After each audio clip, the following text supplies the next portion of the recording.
It's time for National STOL.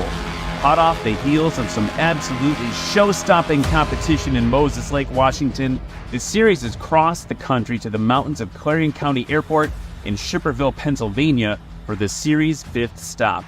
It's our inaugural competition here, and some of National STOL's most intense competitors have made the trip. Steve Henry returns to the series in Yeehaw 8. Brian Steck is bringing a new set of wings to compete against Keith Lang in his Super Cub in the Adventure class, and they'll both have to contend with Warhorse back in the sky after a brain-breaking performance in Moses Lake, this time piloted by Jared Garrison. We're competing on Turf Runway 624 today, and those that have made the journey are hungry for more season points as the series hits its midpoint. It's time for some short takeoff and landings by some of the best. This is Appalachian Mountain STOL 2024.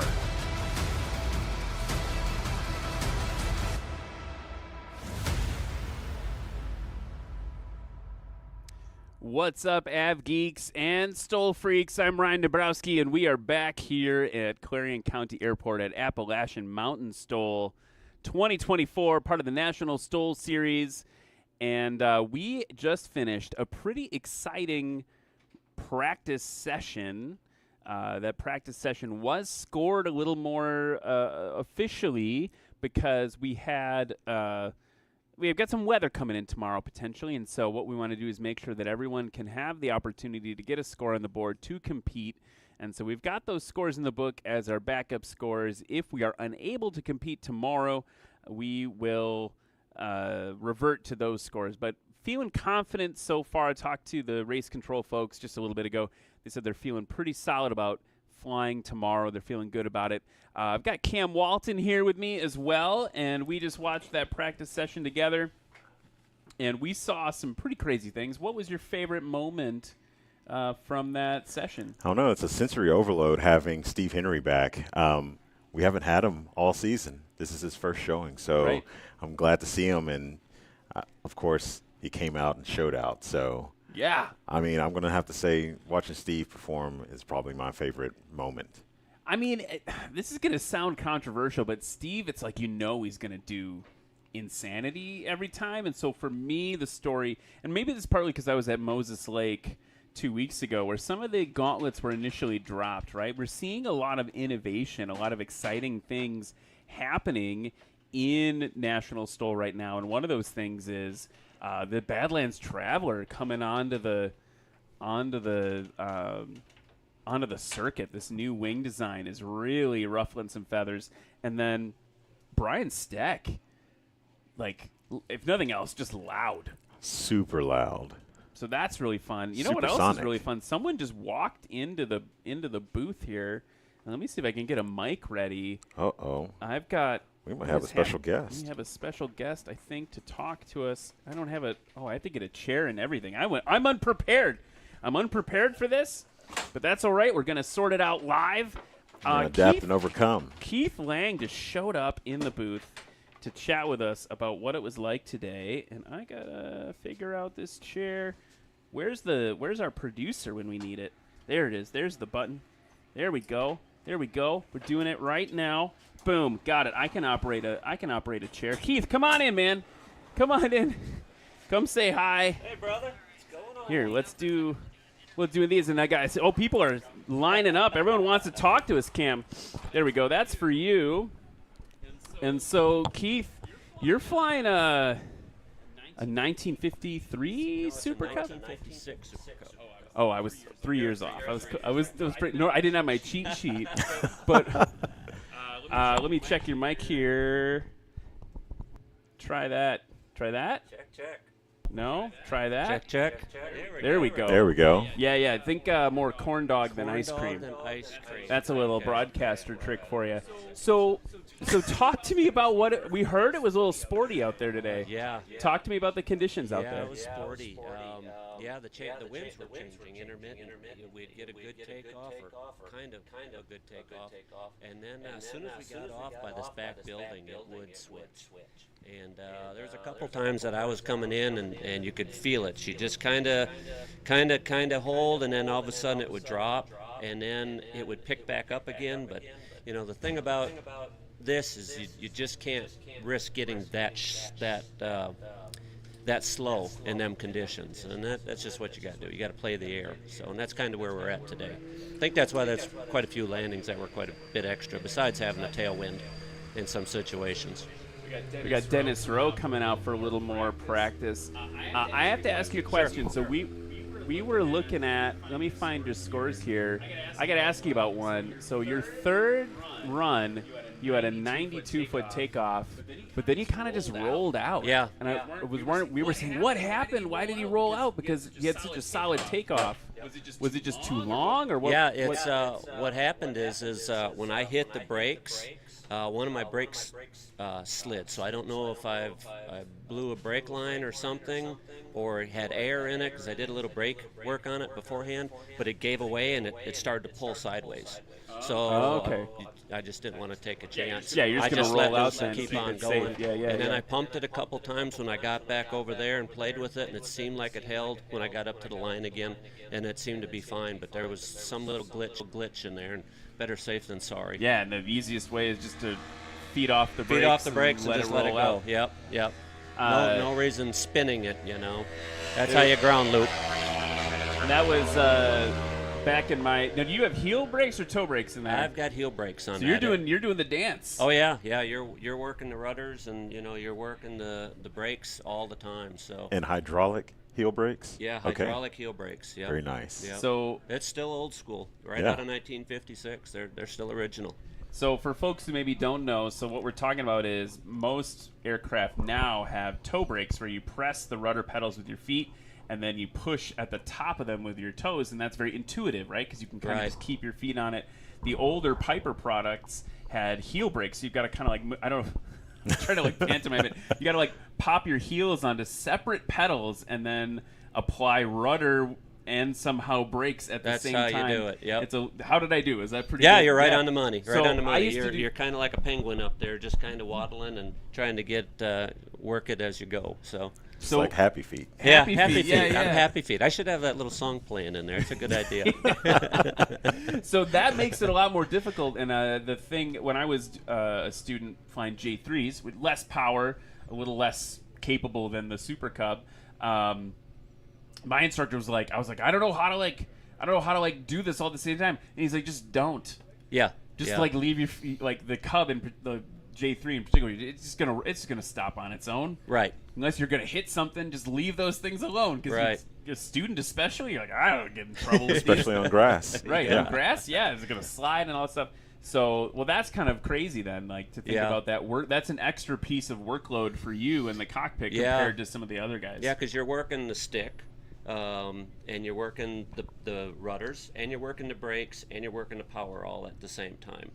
So it's just a combination and just kind of playing it, because the wind and the grass and everything does something different to the airplane every time. So it's just a matter of little playing the winds and stuff. So it's interesting for sure, but you do get used to it after a while. I kind of prefer it because I've been doing it so long. Right, it's familiar. Yeah, it's very familiar. Talk to me real quick about these new aircraft that you're competing against. We saw we got Brian in this new MOAC, whatever he wants to call it. I think it's called High Strung or something. High Strung on the wing. And then we've got Jared in the Badlands. Right. Talk to me about what it's like to see I mean, you're in old schoolville and wringing a lot of performance out of a more vintage aircraft. Right. What are you seeing in terms of what they're doing with their aircraft that's either exciting or different? Well, both of those airplanes are beautiful. Brian just built this one. I don't know that much about Brian's. I know he is running about double the horsepower of what my 150 does. He's probably just a little bit heavier than what I am, but his plane he developed it and built it really, for STOL competition. That's what it looks like. I mean, it's a beautiful piece of art. But it's a new airplane. Same way with Jeff Daly's plane that Jared was flying. Jeff just got it done, I think, a couple months ago. And but that one is really specifically, it's really, I think, specifically for STOL. And beautiful wing on it, lightweight aircraft, a lot of power in it, compared to, I guess what mine would be is originally, like in Valdez, when we run Valdez, we enter into the Bush class, which is usually where the Huskies and stuff are at. Mm-hmm. So we're kind of competing in a different category with a certified aircraft to the experimentals, and then these, of course, are really highly modified. So it's a little tough to compete with guys like that. But we do what we do, and of course, this is all about fun, really, when it comes down to Right. it. Great bunch of guys. I mean, Jared's a great guy, and same way with Brian and Steve and all the guys that we kind of compete with. Good, best people in the world. So it's just a matter of having fun out there. I heard a rumor that you tomorrow may be entering the unlimited class against Steve. Is that a true rumor? Is that happening? Yep, that's the plan. Yeah, because Steve doesn't have any competition here. We lost Hal in his situation, so Hal's not here, so it's strictly just Steve. And at that point, we're going to try and run the exhibition class, and if the winds will change, if I can get wind, be surprised what that Super Cub can do. But without winds, with a tailwind, because I don't have the horsepower, So it's just a matter of getting lucky. If I can get a 10-mile-an-hour wind, it'd be amazing what I can do with that plane. But that's what I got to have, and hopefully it changes a little bit. All right, we'll put that. Yeah, what were you say? Well, I was going to ask, how's your new prop doing? Prop's fine. It's 4 inches larger than the other prop that I had on there. I don't think right now, and I just put it on yesterday, so really I don't know that much about it. Yep. I never had tested it. I didn't pull test it or anything like that, so it's kind of a newbie thing on that also. So, but when I get back home, I'll have a little more time. I've been in Alaska right up until 3 days ago, so I flew in, grabbed the airplane, flew here, and come to the contest. So, but it's always good to get a little practice in, and every new prop you actually have to kind of balance it out, because it does work different on each plane. And the Sensenik that I have, it's a pin system, and I put it on the lowest pin, and sometimes they can go subsonic, and then you lose power, and that's always a possibility too. So it's this and that, yin and yang with these airplanes. Excited to see you give Steve a challenge tomorrow, and I think the one thing we were saying this morning, you and I were talking about it a little bit, was like even Steve Henry scratches, so there's like that, there's a he needs he's got the horsepower, but it's still also like he can't not be a good pilot to win, right? He's still gotta like put in the work, and if anyone's gonna give him a run for his money, I'd put my money on you, the cowboy from Alaska. But I have a question for you. Sure. We got a lot of young people watching. We got a lot of people that guy's flying the pants off that too. He is too. Look at little difference with the wind, a little headwind there. It's pretty nice. Yeah, finally. Finally. We got a lot of people in the audience watching. We got people who are passionate about aviation, all different parts of aviation. But if you had a piece of advice, you've been flying a long time. For me, Cam and I are younger pilots in our hours than you. I don't know how many. You got like 1 billion hours, right? I think 16,000. 16,000 hours is what? 58, 59, something. Okay, so I've got like 250 hours. So 16,000 hours talking to a 250-hour pilot or a kid who's maybe looking to just start flying. What advice would you have for those of us who are learning, following in your footsteps? STOL specific, is that what you're thinking, or just generally? I mean, STOL, sure, but Sure. Definitely just in general, right? We got this aviation thing we're all trying to do. Yeah, the biggest thing is just to have a passion for it. If that is something that you believe you enjoy, spend the time. It takes a while to get the license, and it takes a lot of money to get the license. And a lot of people, I don't think, do it just because they're like, well, I'm going to do, first I'm going to fly from point A to point B and maybe have a $100 hamburger somewhere. This sport has evolved so much, and there's a lot of things happening out there for pilots that is enjoyable. There's fun things like this, and there's meetings with people on the weekends and going camping. It really does open up the world. There's places in this world that you just can't see, especially in the United States or even Alaska, where I'm at. It's without an airplane, you don't get to see those things. And there's some incredible things out there that you can go on, like the glaciers and the things in Alaska and just remote places, and the wildlife is incredible. But if you're really passionate and you love airplanes and you love piloting, put the work in, put the effort in. If you want to go commercial, go to commercial. There's a lot of jobs out there for people that even fly remote things, freight haulers and things like that. You don't have to be literally a pilot that fly United or Alaska Airlines or whatever. But find the passion, put the money, put the time into it, and once you got it, you don't lose it, which is nice. Yeah, that's the thing that always impresses people, that because it's been a little time since I've flown. And everyone's like, "Oh, you got to get your license again." I'm like, "No, it gets there. Right. I got to do some stuff to get back in the cockpit. Right. I got to be safe and proficient. I got to get my proficiency back." But it's a lifetime thing. It is. That's pretty cool. My dad, 84 years. Oh, I better not get that. I already got it wrong. Maybe 84-year-old dad. He was talking. He was like, "Oh, I wish I still had that." And I was like, "Dad, yeah, you're still in there. There you go. go. You're still in the FAA registry." He's not flying anymore, but it's a lifelong thing. Once you earn it, you get to keep that. And you get to keep the privilege of doing that. That's all really good advice, Keith. Well, and you got these experimentals, which are nice. Like Brian's is an experimental. You got Jared with the Badlands. That's experimental. That opens up a lot of market also. And then you got your light sport license also, which is really a cool thing for maybe older people that are having a hard time with medical and things like that. But you know what? Just do it. That's what I tell them. Just do it, and you'll be happy. You will. It's a great thing.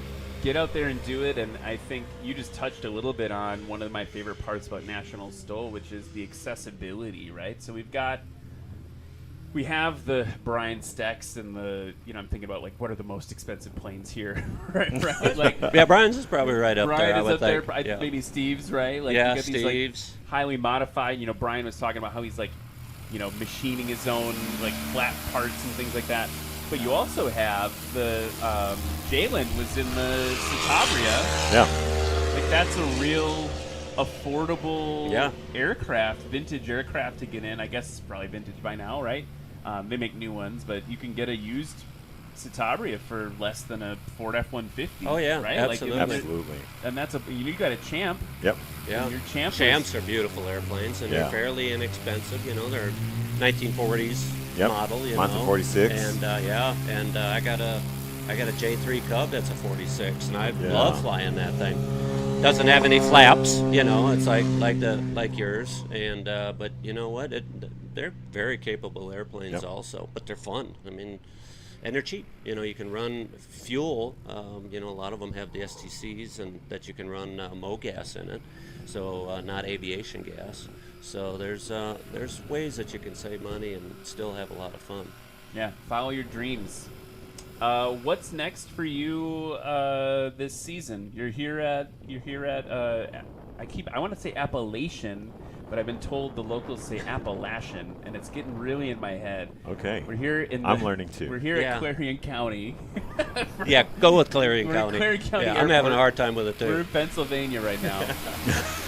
What's the rest of the season look like for you with all the stuff you're doing? Yeah, the question on the season, I'm not sure yet. I have a business that I run in Alaska and in North Carolina, and this year we locked down a bunch of government contracts. Unfortunately, the government contracts, a lot of them I have to be on. It's written in our contracts. So I'm planning on, whenever I get a window, to be able to come down. I think Hartford I'll be able to hit yet. That's not far from my hometown. And then I've got to see what we've got out west. So, but everything that I've got is literally based on what I'm going to have availability to be able to get out of Alaska. And most of my jobs are all remote, so it isn't like I can just hop on a plane for 2 hours and fly somewhere. Sure. I literally, it's a long flight up. Sometimes 8 to 10 hour flights to get remote on a lot of the Wow. commercial jobs that I do, and they're either on water or they're out, and I got to find a grass strip somewhere out there to be able to land next to wherever I'm working. So Sure. but it's different. And last year I got to play a lot, and this year, wife says, you got a lot of work to do. You gotta work to play, you're right? having a lot of fun. So, but you do what you got to do. Yeah, so Hartford's going to be great. That is just in a couple weeks, just before Oshkosh. So just down the road from Oshkosh, the big air show, their Air Venture. So that's one to check out. And then I think you said about where we're going to be out west. I think we're going to, Wyoming is west-ish, but I think we're also going to be in Oregon later in the season Sure. too. So maybe that's one you can zip down from Alaska or something like that. Right. I wish I had another airplane that I could get over there if somebody would fly it over from, because I'll be in Wisconsin, and then I think Pinedale is after that one, if I Right. remember Yep. right. And from Wisconsin to Wyoming is a pretty good haul. Of course, the weather's been different this year, too. A lot of them storms coming out of Texas and area really building up, some bad thunderstorms and tornadoes through the Midwest. So you got to look at that, too, Right, you can be able to get there. Right, and my Cub, flies 75, 80 miles an hour, and it's a long flight from point A to point B, and then you got to get back, and then playing with weather. So it's Right. There's always a risk when you're flying, and them old planes, you got to be a little more careful with them. I wouldn't say that they're not as reliable, but you just got to be a little more cautious with them because they are, that's a 50, 60, 70 some year old aircraft, almost. So it's getting up there. Almost Yeah. feels like me. So at least on some days. Well, Keith, appreciate you taking some time. By the way, you noticed we just swapped runways, but now it looks like the wind swirled again. Oh yeah, she's back going the other way. They're trying to, the guys that are practicing right now while we're having this chat, they're trying to figure out which way is the best way to to land, and it keeps popping back and forth. It does. So that's going to be a little bit And of I'm always entertainment. glad when you've got winds like this that no incidents happen today. So that's I'm always glad to see, and safety end of this stuff, everybody's always worried about it, and thank goodness everybody it flew good today, and no issues. It's always a Yeah. good thing. Always a good thing. Yeah, we have the even in the rookie class, right? Like that's usually where you might see something a little more sporty happen, and he was rock solid. He's a tailwheel instructor for like 30 years. Oh, so Lord, you'd yeah. expect that he would do that. Yeah, he would do good. Any final thoughts before we cut you loose to go hang out? No, just hoping we get a little better winds tomorrow, and I'm going to go up against Steve Henry. Yeah. Oh, gonna man. be- That is something that I don't think I've ever thought about before, but I'll tell you what, this is a perfect time to do it. Dude, And I would love to beat Steve. Maybe he'll just scratch on all of them. Maybe He he'll could, have yeah, he maybe could. he'll have the that's- worst day of his life, and I'll beat Steve Henry in that. That trophy would hang on the wall. I'll tell you what. I put a golden light on that one. We saw in one of the packages when you first entered the series, you had your aircraft, and it was black with the wolf on the front, and I think the race number. And now you're adding more and more to it as you're becoming more prolific in the series on the side of the airplane. And the one, it would be great to have like just a thing that's like on this date. Oh yeah, on this date. Keith in this airplane beat Steve Henry. We beat Steve Henry. Just right yeah. on the Oh side. man. I wonder how much it'd cost to bribe him out of that. I don't know. I don't know. Maybe if I probably shouldn't have said that, but yeah, we're going to work on that anyway. So. Well, Keith, thank you so much, man, for coming out. You're welcome. Pleasure Good talking to you. watching fly. Yeah, it was great Good talking to you guys. And good luck tomorrow against Steve, and we'll see you over there. Awesome. Thank you much. Cool. So everyone, that's Keith Lang, the leggy and vivacious Keith Lang. So Cam, what are you looking forward to tomorrow? We've got that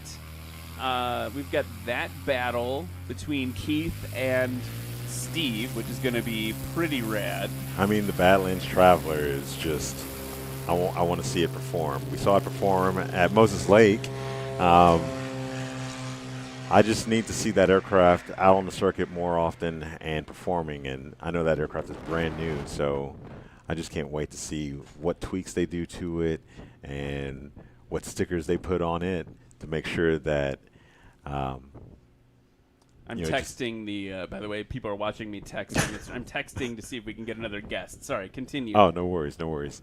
Yeah, so I'm excited to see that aircraft perform as it's a new airplane on the circuit with us. Brian Steck's aircraft, I want to see perform as well. Hearing the stats on that aircraft, and then knowing that the props go supersonic. I mean, it's an experience. It's a sonic experience, in fact. It is loud. I mean, that is a thing, and it's interesting because it's like with both of those aircraft, with the Badlands, with Brian's airplane, you've got two aircraft that are relatively new, right? So you've got pilots that are proficient in them, but they're only becoming more proficient, right? So at Oklahoma STOL, Jeff Daly was flying Warhorse, and he had kind of a heartbreaking scratch. Yeah. And I was like, oh, Jeff, you would have won the whole thing. You wouldn't have scratched on that one. I'm really sorry, that happened. And he was like, no, I'm not. It's cool. I'm still figuring this plane out, right? You got to build up the hours to know its little quirks and its idiosyncrasies. And then he looked right at me and he said, now they know what I'm capable of. So speaking of that airplane, we're going to get our next guest settled in, but let's look at the season standings real quick. We'll go to that while we get our guests settled here. Let's look at where we're at in each of the classes. So in the backcountry class, Brad Crawford up on top with 50 points. Jerry Clemens, who's here right now, probably going to unseat him during this competition. And then check out like John Luton, Jughead Council, Ed Smith, Joel Dobson, Tegan LaPointe coming in now at Moses Lake. She put on a great show. Let's go. So that's backcountry class. Touring class, Brandon Korn hanging on in front of John McCardle. Those two keep swapping back and forth every time. John Douglas from Pinedale in third place. Jason Brown in fourth. Jeff Abrams, who usually ends up pretty high just based on attendance. He comes in. He does stuff in that Cherokee 140 that you'd never expect. And then we've got Luke Strandland coming in and Don Mickey down in 10th. But Luke Strandland usually hangs out a little bit higher. He's got to attend a few more events. James Abbott there in 7th. He's a great guy to talk to. We spent a little time in Virginia Beach, I think, talking to that guy about helicopters. Let's go on to what's next. Sport class. Pat McIntyre with a healthy lead in front of Joel Milloway in the series. And look at Justin Tisdale. We got Lee Boyd, who's here this weekend, in third place. Justin Tisdale coming up in fourth, and it feels like just yesterday he was a young pup in the series, learning how to fly that plane. Nick Ardillo and Rod Hewitt. Rod Hewitt coming off that first and really healthy win at Moses Lake, popping him right up into fifth place. He claims he's the new front man of STOL. The new front man. Bold words. Bold words from Rod, but he flies the crap out of that thing. And look at adventure class. James Barkheimer, 44 points.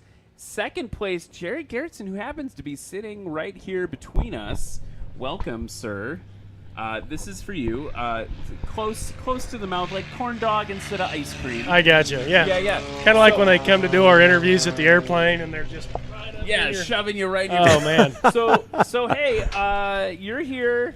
You're second place in the series right now. James isn't here, so looking like you'll probably move up in the season standings after this weekend. But everyone wants to talk about the plane you're flying. Sure. Talk to me about the plane you're flying. Tell us about this Badlands Traveler. Well, today I got the honor and privilege to fly Jeff Daly's Badlands Traveler. He called me up a couple weeks ago and he said, "Hey, Jared, I know you were, kind of planning to fly the Blue Traveler this week and, for Pennsylvania, but he said, I'm not going to be able to make it and I would love to share my airplane with you if you would take it to the event. And I said, twist my arm. There was no, well, I'll call you back and think about it. It's like, yeah, absolutely, I'd love to. And so it's been fun. Jeff and I have been able to have a lot of really neat conversations because the Badlands Traveler has been such a cool development and a fun project that a bunch of guys have kind of bought into and become a part of the experiment on. There's a lot of things that we have to learn about this airplane and a lot of things that we're working through. I don't know if I'd use the term challenge or not. We're also excited to be, bringing a new airframe into the spotlight that people can enjoy and become a part of.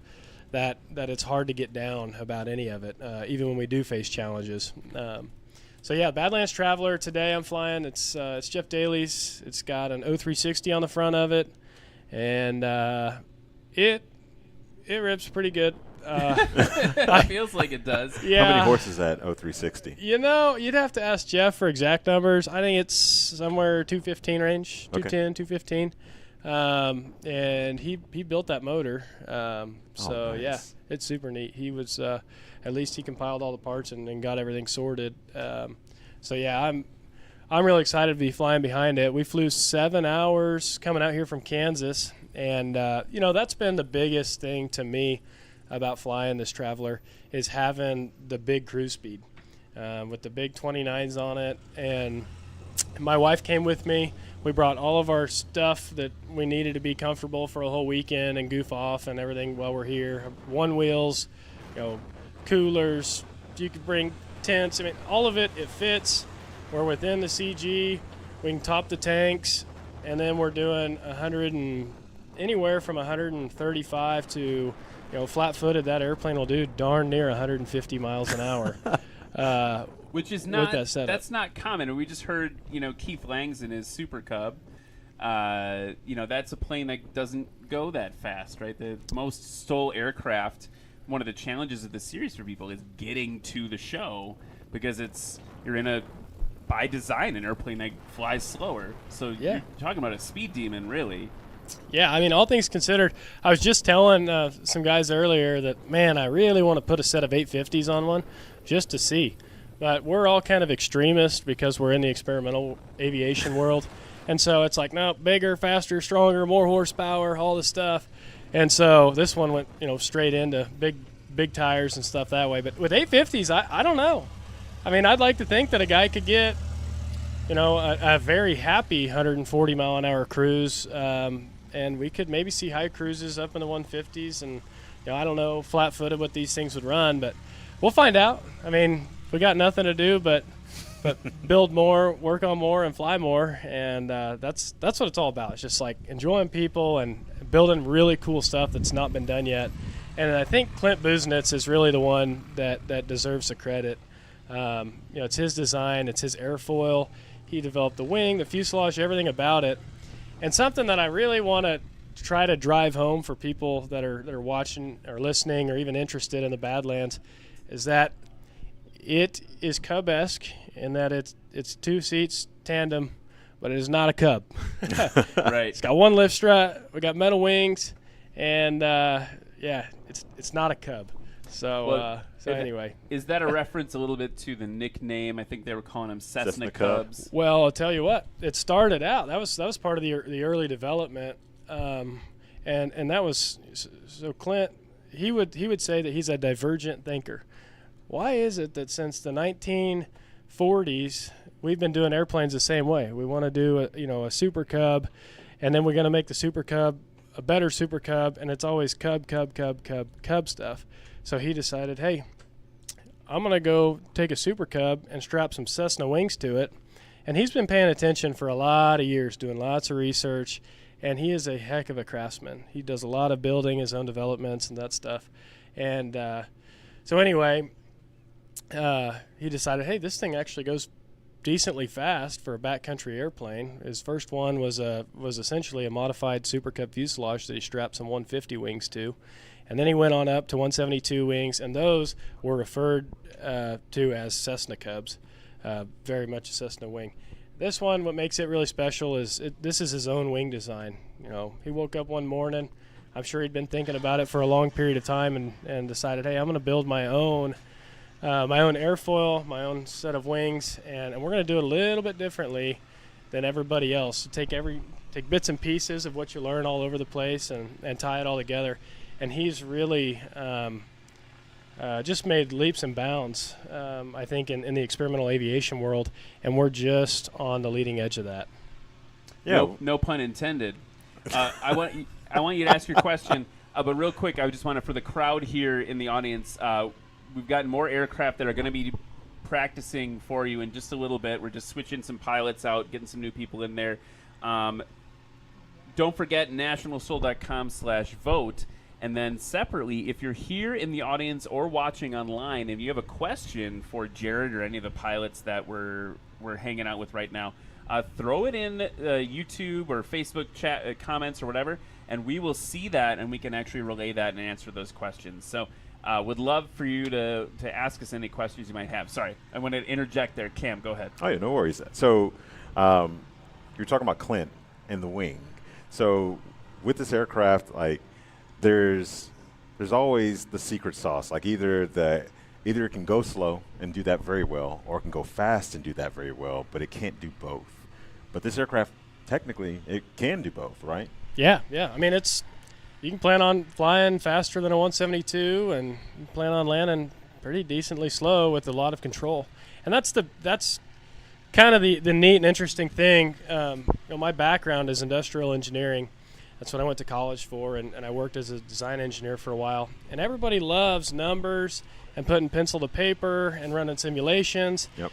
And something that Clint asked me often, well, how does it feel? Does it feel solid when you're coming in? Does it feel like maybe if we make this adjustment, hey, did that feel better? Did it feel more stable? And so it's like, well, that's kind of hard to quantify, but that's really, I think, what's driven a lot of his success is developing an airplane that you can get immediately comfortable in. I would venture to reckon it's one of the easiest planes to fly that's sitting out here on the ramp today. It just does really well. Is there any difference between the blue one that you're flying and Jeff's, or like tangible difference for the viewers at home as they because I kind of want to see both of you now, like head to head. So we ran head to head at Oklahoma. I came down in the Blue Traveler, and that plane now belongs to Jody Card, and he competed last year some in his Kit Fox. Right, I remember and Jody. So he's going to be one to watch this season. I think he's going to be at Pinedale and maybe a few others, but he's an awesome guy, and I'm really appreciative to him for letting me fly that airplane while I'm building my new Traveler right now. But yeah, there's some pretty distinct differences. Just looking at them, the blue plane's got some pretty cool and sporty wingtips on it, and then it's got an 0340 174 horse low compression motor on it, so you can still burn 91 octane fuel in it. And that whole entire wing, that was the prototype wing that Clint built. And so he basically took his design from his imagination and what drawings and sketches he had, and put that wing together all by hand. He handcrafted every single rib. He didn't have massive jigs and everything that way when he built it. So that was an extremely labor-intensive process. And it's got giant flaps and big ailerons, and it does a lot of things well. This new wing that's on Jeff's airplane is basically everything that the blue plane was, but better. The ailerons are balanced better. The flaps are a little bit bigger. Jeff's airplane goes faster and slower than the blue plane, and it doesn't even have vortex generators on it. I mean, I'm a huge believer in vortex generators. Same. I run them on all of my Rans S7s. I've had several. And on that wing in particular, that'll knock the stall speed down by anywhere from 7 to 8 miles an hour. Sometimes we see 9, and that's kind of a big deal. And sorry, that rang like 12 times. Oh, you're good. So anyway, yeah, it's been wild, but this one doesn't have VGs on it yet. I think that the airfoil itself is so efficient that we'll see the VGs help, but I don't know that we'll see them make an earth-shattering 7, 8, 10 mile an hour difference like we do on some of these other airfoils. But yeah, I mean, I think there's still some performance that's left on the table with this thing. Another difference is if you look at where the strut attachment point is at the bottom of the fuselage, where the wing strut and then the top of the landing gear strut tie together. That's been built differently now, and so that's pretty neat. I'm trying to think. Everything is airfoiled on this airplane. The landing gear, airfoiled tubing, and that's we pick up 5-6 knots there in speed over running just circle tubular. Sure. Yeah, it makes a big difference. Gear, yeah. And I don't know. There's a lot of stuff we could do. There's a question here. Jeff Daly in the chat says, Jared, how many feet do you expect? How many feet do you expect to win by tomorrow? It's really funny, and Jeff does a great job of putting me on the spot like this. Actually, he would do this to anybody. Way to be sitting in a hot seat right now. I tell you what. Let me tell you, we can figure out how many feet you did today. What I'm going to do. Your best was 166. Brian was 185. Okay, so right now I'm winning by 19 feet. 19 feet in front, yeah. Okay, and I honestly, Brian Steck, he's a wonderful guy, an awesome pilot, and he is flying a wicked cool airplane right now. That thing is pretty bonkers. And it's beautiful. But yeah, I don't know. I think there's some. I don't. Jeff, why you gotta ask questions like that? You don't need it. You can be humble, and you can not. You don't have to answer. Oh, that's funny. Yeah, I don't know. The fat lady ain't saying yet.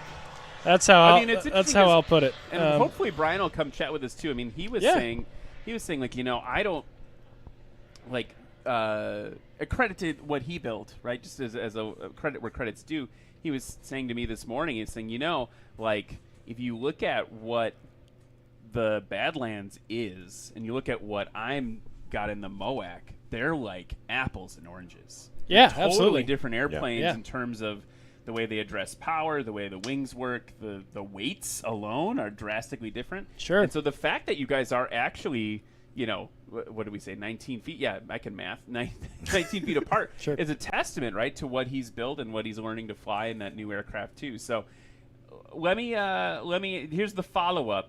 And you kind of said this already, but now he said, if you built one like the one you're flying now, what would you do? What would you do different? Or you said you're building one now. What are you going to take and change and innovate on based on the Warhorse? Sure, yeah. So I'm really inspired by flying this one. Initially, my new build was going to have an IO 320 on it that I was going to turn up, and I thought, I'm going to keep it light. It'll be 20 pounds lighter on the nose than Jeff's, and that'll really help. And I can tell you right now that flying behind an 0360 that is warmed up a little bit is just fun. The torque, the power, it's all there, and it's awesome. And if you look at the black plane compared to the blue one, there's about a 45 to 50 horsepower difference in airplanes, but there's only about 15 to 20 pounds of weight difference, and that's kind of what we're seeing is it's all hanging off the front of it. And so there's some ways that I might try to do things a little bit lighter. Like I know that these wing struts on the black one are steel. My new wing struts are aluminum. I didn't really have a lot to do with that other than it was just kind of timing, and that's what's developed since then. There's a few things that, I've got extended baggage, and I'm probably going to hang a third seat in it. I've got a 2-year-old little boy named Jetson. He's probably watching right now, actually. He's probably at my folks' place watching on the big screen. Oh, so, rock on. Oh, yeah. He loves airplanes, so that's great. But anyway, yeah, we're going to have more baggage capacity. Oh, my wing is a 2,200-pound max gross wing, so they'll be heavier. My wings are heavier than Jeff's. His is 1,800-pound max gross, so there's probably 10 pounds weight difference there. I think I'm going to do a bunch of work on making things a little more aerodynamic, and I know that Jeff, he and I will dream and scheme on a bunch of that with Clint, and try to figure out, because we all want to go faster. We're really not going to get any slower at this point with where we're at. I think we're kind of there, but yeah, we want to go faster. Are you using any? Because you said you're an engineer, right? Yeah, previously. Previously. Recovering. Don't hold me to. Yeah, I'm recovering. Yeah, exactly. So, would you say that you and Clint, do y'all use any like fluid dynamics models or anything like that? No. No, we don't. there's a lot of research that exists on all kinds of different airfoils and being able to see the shapes. The whole thing that Clint has a really good eye for is bringing concepts and reality together. There's a lot of guys called engineers who have a lot of concepts and ideas, and then you've got fabricators, and very rarely you have both. And he's somebody that I would say is both. That's so awesome. Yeah, that's been super fun. But yeah, Jeff likes to poke the bear when it comes to this kind of stuff, and I think that personality needs to exist on this circuit. I want next year. I want there to be a half dozen Badlands flying. I think that would be super awesome. The question right now, I think that a lot of people have, is what's going to happen class-wise? Are we going to get to keep flying in the adventure class? Are we going to get our own class? Are we going to go fly with the sport guys? And my dream is, and this is a concept that I've ran by some people. I think that it's fun because people want to say, well, the Badlands is super light, and so it's really not quite in the same category. But it's our useful load. My goal with the next one, if I can be at 1,000 pounds empty weight with the one I'm building, that'll be 1,200 pounds of useful load that airplane can haul. That's a big number. If you're new to airplanes, it's a pretty big number for a plane that's. If it'll fit through the door, it'll get off the ground and legally.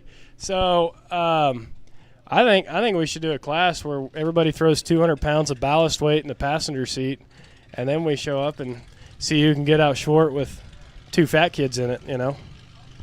So The skyline of STOL. Yeah. Essentially. There you go. Yeah. The Nissan skyline of STOL with Yeah. a motorhead. So another thing though, and it's just something that I think is kind of an interesting point. Like right now, Jeff's airplane, he's not running nitrous or anything.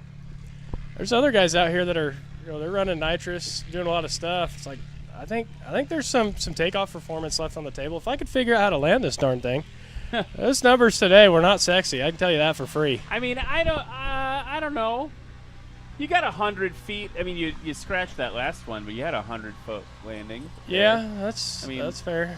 I mean, I guess that's a place, right? In the third takeoff, and feel such an armchair quarterback. Right? I'm like, oh, you could do a little better here from my place in the booth.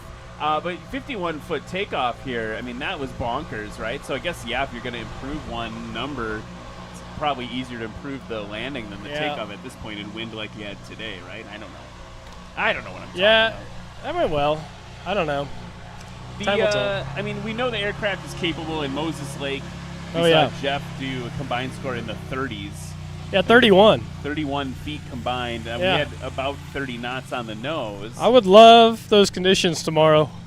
Yeah, we'll see what we can do. We'll just whip them. We'll whip those up for you. Steve's going to be landing in reverse if we get those. Yeah, Steve. Well, like I said earlier, Steve I've had as short as I've seen him go 6 feet.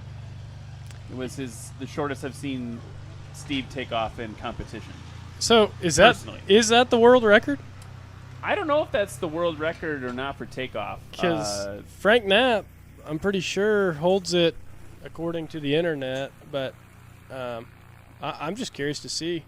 Someone should Google that for us. Yeah, there you go. We don't have internet in this trailer. Yeah. Got everything but internet. No, yeah. So anyway, I don't want to keep you too long, but this has been really interesting. I guess maybe the last thing is, it'll be interesting to see where the classes go, to your point. I think there's some discussion about that, and what National STOL does is try to always recalibrate as new innovation happens. How do we make things the most competitive and make it the most fun for the spectators and make sure we have a race on our hands? And so that, you've got an aircraft that's incredibly capable that's kind of upsetting the apple cart this season, which is really exciting.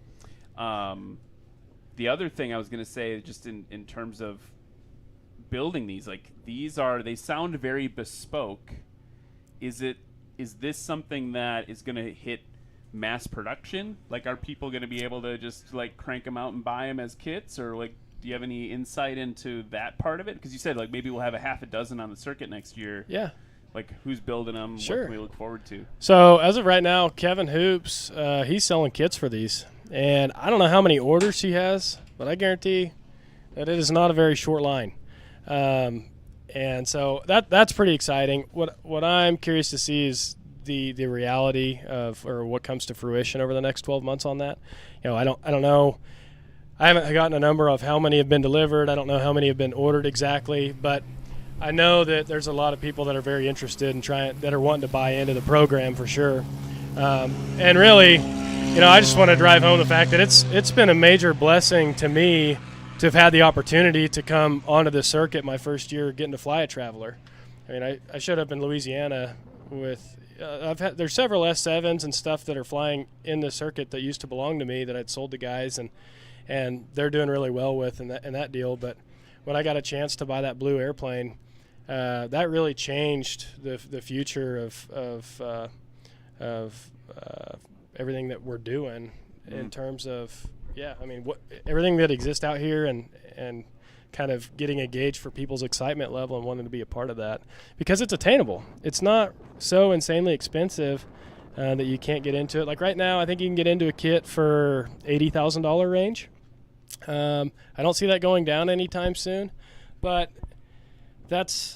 yes, it's expensive, but I know a lot of people driving $80,000, $90,000, $100,000 pickups. Right. And I drive an $1,800 1997 Ford Ranger. And it's like, everything's trade-offs.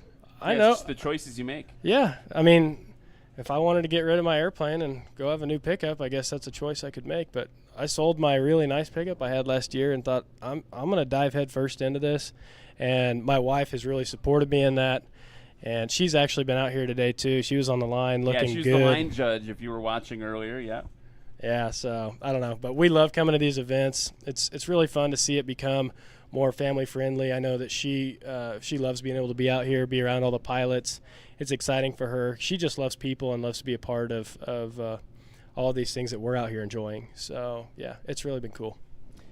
It's interesting just because you keep trying to sell me a Rans S7, or maybe I keep trying to convince you to convince me to buy one of your Ranses. But the price range on that, like compared to the kit, right? Like, just I'm thinking a lot about attainable. We were talking to Keith about that just a minute ago, like how attainable aviation can be. It's not cheap, but it's definitely more attainable, I think, than people think it is. Oh, absolutely. And so if you've got like S7 is one that I'm always pointing at as like, hey, like you can get that for less than a pickup. Oh yeah, right? Absolutely. And so to have a kit now that's less than a nice, F-150, F-250, whatever, that can do what this airplane can do. I mean, that's pretty impressive. That's a cool thing. Yeah, no, absolutely. And I don't know. Hopefully it'll attract more guys to become a part of the this wild experiment and to help us enjoy aviation moving forwards. Because really all this comes down to the people. It's who do you want to fly 900 miles away from home to go see? Well, here we are. Yeah. Oh, that might be the mic drop of the interview right there. That was really good. That $80,000 number is a pretty serious number. I've just been like running it through my head multiple times because we're talking about the same price as like a 170B. Sure. Or like a older Decathlon or really Citabria. Sure, yeah. Now keep in mind that's no firewall forward, that's no panel. Okay.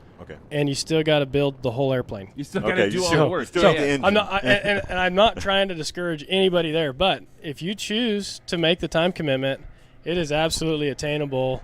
And I think, if you pinch your pennies and play your cards right, a guy could get into one of these if you're going to put up all your sweat equity.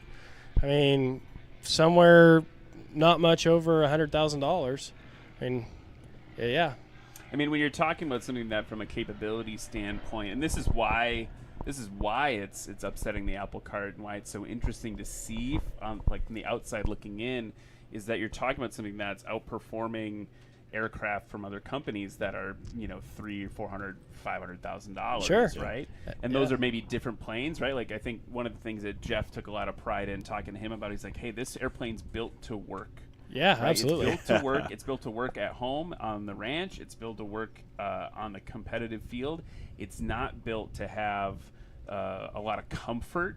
It's built to like put in the work, right? And so that's a difference, right? But from a capability perspective, when Jared's saying, you could be in this for $100,000, we're looking at it compete against airplanes that are triple or more of the cost. That's yeah. where that value proposition comes in and is exciting. Not that $100,000 isn't a heck of a lot of money. Sure. But for what you get for those dollars in aviation, Exactly. it's a value. That's. I'm not trying to turn this into a commercial. Sure. I'm not sponsored by you guys yet. But I'm not sponsored by anything yet either. But I'm just saying, like, trying to put in perspective Right. of when you hear us go like, whoa, $100,000, that's it. It's because everything else in that competitive range is so much more Sure. expensive. Yeah, you can't do that with a lot of other aircraft in that range, like you were saying. Like the deal with STOL is everybody can get into it. You can get a Tailorcraft, you can get a Champ. I mean, you can get something like that easy, but you can't take your wife and all your camping equipment in those aircraft. Sure, But yeah. You can in the Traveler. Yeah, well, we did 7 hours yesterday in that airplane, and my wife, she sat in the back seat, ate snacks, watched movies, and asked me when we were getting there yet. Are we there yet? Are we close? We need some fuel. And so yeah, it was a lot of fun. It's a great travel plane. I would say that in the fit and finish department, that's definitely something where we've got room to make some big strides. There's a lot of room for improvement on that front, but I don't know. We'll just see what happens over the next 24 months or so. Yeah. Lots going to change. Very change. cool. Yeah. Jared, thank you so much for coming in, man. Dude, Thanks for chatting with us. absolutely. Come It's- by anytime. Buy an airplane from me. Yeah. Come fly with me and stuff. We'll work that out. I know you got at least one for sale right now. I've so- always got at least one for sale. Okay, hopefully my wife's not watching right now. We'll Hopefully keep she talking. is. We'll keep talking. I don't know. We'll see. We'll see what happens. Thank you so much for coming on, man. Dude, absolutely. Fun Thanks for watching having you me. fly today. And You bet. We'll see what you do tomorrow. Alrighty, that'll work. Cool. Thank you, sir. So let's just keep that conversation rolling, Cam. You were talking about Tailorcraft, Champ. Like the Tailorcraft that my dad learned to fly in, BC-12D model, 2-seat side-by-side, a little tiny for men of our stature. It's fun, though. That's what I got my tailwind endorsement Oh, in. there you go. See, Yeah. I've never even flown in one, but you can buy a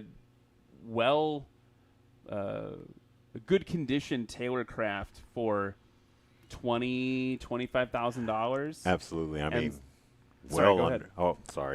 well under 35. There's been some that sell for 35, and they have full electrical systems, like lights, everything that the aircraft didn't have originally. But like you were saying, yeah, under 25 for something probably without electric, but that still is a lot of aircraft for. Yeah, you're going a little over 100 miles an hour, probably. Oh yeah. Low maintenance costs on something like that. You Yeah. know, a couple $100, maybe $500 to $1,000 a year to keep it in maintenance as long as nothing breaks. Yep. And again, like, I want to be clear, like, we're not, Cam and I aren't so out of touch that that's not a big dollar amount. Right. But to get into the sky, I mean, right? Like, that's, like, I think there's a way to, it's like Jared said, it's all about trade-offs. Right. Right. So if you put the money away, you look at, let's talk about an even more affordable way. Sorry, I'm getting on a soapbox for a second here. I right now am a partner in a Cessna 172, and that 172 costs me less than my cell bill every month to just be a part of an own. Like, 14 of us own it together, so Yep. it's less than my cell phone bill to own that aircraft. right. I think it costs $3,000. I just save up for a while, like just a little bit at a time. Don't go to Starbucks for a while, right? Got that money to buy the share in it, and now it's less than my cell bill to own, and then I just pay fuel when I use it. Yeah. That is insane.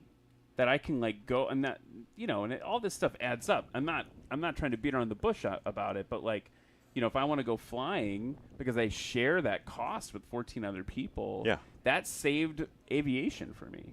Right. Like, it's like now it's just a thing. I still have to be mindful of the money I spend, right, and the way I spend, and how I trade-offs in my life, but what I want to do.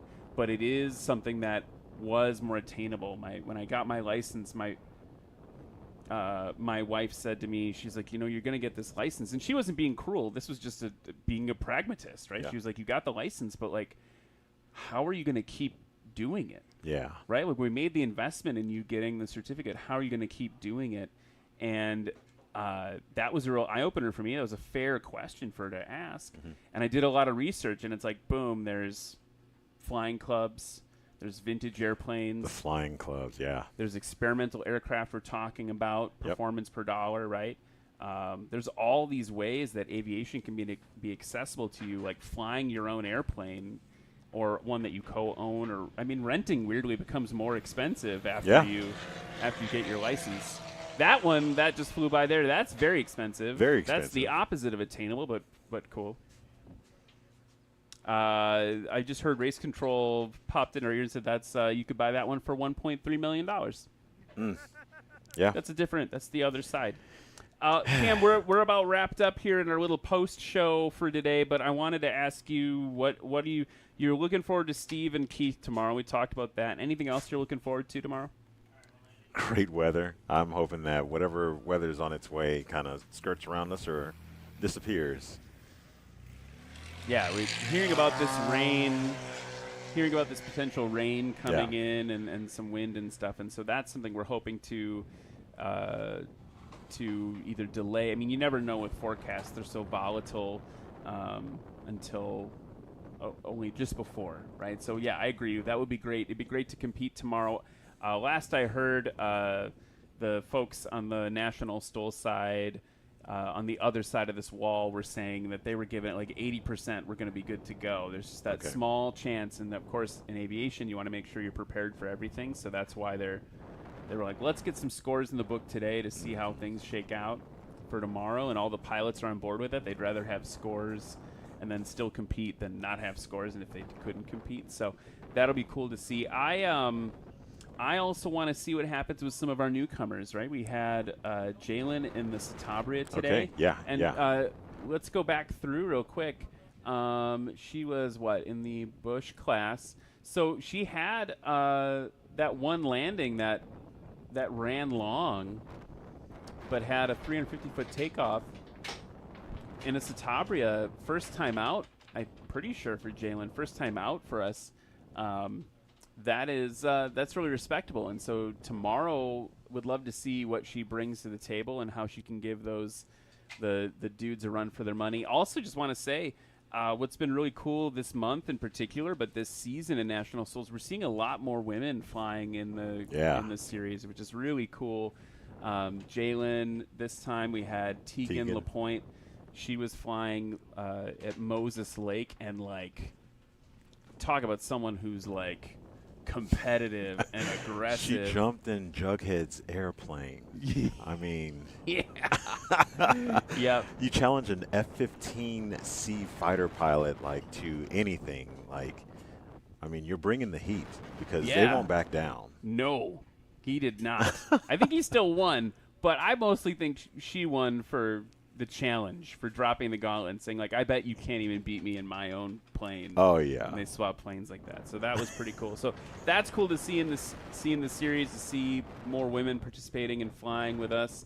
It's cool to see all the folks all over the country. I mean, we were talking before, man, we're seeing Lots parts of the interest. country.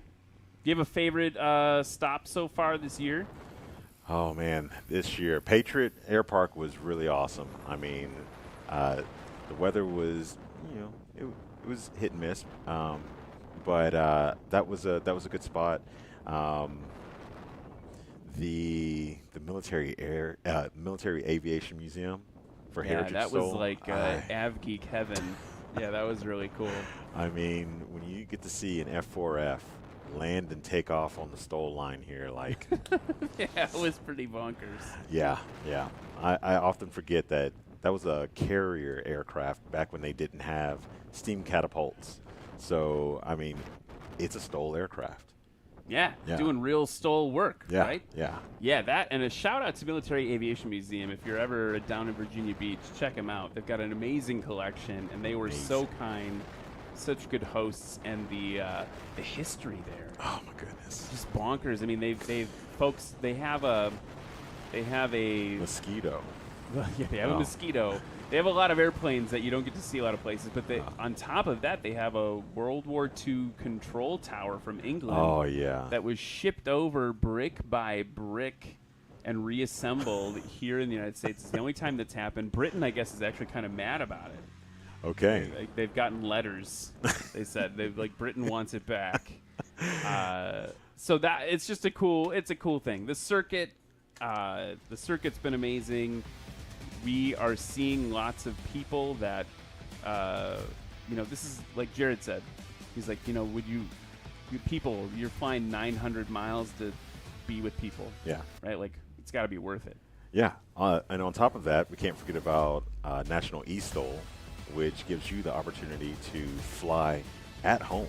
You can watch the competition while you're flying with some of your STOL friends. All you need is Microsoft Flight Simulator, and you're in, essentially. Yeah, well, and you and I think, did we both sign up to compete? I committed to competing. I have downloaded MSFS. I have my Yawman controller, so I don't have like a full stick and everything, but I have my dedicated Aviation controller, not an Xbox controller, so I'm ready. Nice. Yeah, so we're going to do that. That's going to be really cool. Really, really cool thing. We are getting ready to wrap up, but we got a cool video to show you from Moses Lake. There's Rod Hewitt, the new frontman of STOL. He's going to take us out. Hi, my name's Rod Hewitt from Auburn, Washington. I'm the new frontman of STOL. Yesterday went great. Very windy, very gusty, was still able to get the shortest landing. Beat my old man by a foot. He happens to be the world's greatest CFI double I. He's got all the ratings in the world. I'm coming here, and I'm coming to take over. I'm the new champion of STOL competitions, and I'm here to stay. Where's your enthusiasm? They say hi to my beautiful wife, Kelsey Hewitt. She's our team manager. She happens to be the most gorgeous pilot ever invented, and I'm so proud of her. And I just love you, honey, so much. And next year, she'll be out here. She weighs a whopping 105, 110. So with her in this thing, she'll be unstoppable. Steve Henry won't be able to touch her. Neither will that snowflake from Canada who flies that cheating, juiced up, I don't even know what you call that. Whatever that souped up ultralight thing is, it's just cheating. Not a fan of that thing. Anyways, a little disappointed that Steve Henry and the snowflake from Canada got a little scared because he found out the Hewitt boys were going to be here. Can't wait to go head-to-head against those guys. Woo! Who's the new frontman of STOL? This guy, Rod Hewitt. Here to bring the enthusiasm. Where's your enthusiasm, America? We're flying airplanes in the greatest country in the world. National STOL.